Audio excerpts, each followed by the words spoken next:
Terima kasih pemirsa, Anda masih bersama kami di Liputan Metropolis. Harga emas di pasar tradisional Batu Raja saat ini stabil. Namun untuk minat pembelian menjadi sepi karena efek dari harga sejumlah komoditi turun.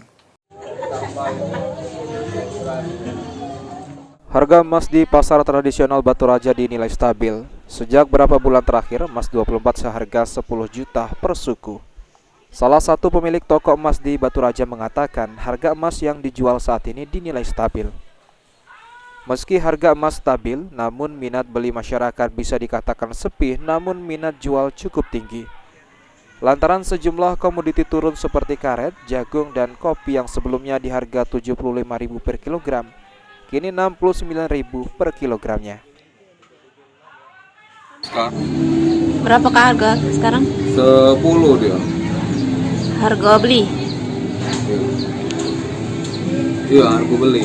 Kalau harga jual berapa, Kak? Tergantung barang dia. Iya, tergantung. Zaman pembelian nggak meningkat apa menurun? Lagi sepi nih. Sepi galau. Kira-kira Iya. gara-gara apa? Memang ekonomi lagi cairin lah. Banyak faktor. Sepi galau. Dikatakan Deman, untuk mensiasati penjualan yang tinggi, ia melebur emas yang dijual untuk dijadikan emas batangan dan dijualkan ke Pulau Jawa. Yunin Yuniki, PAL TV.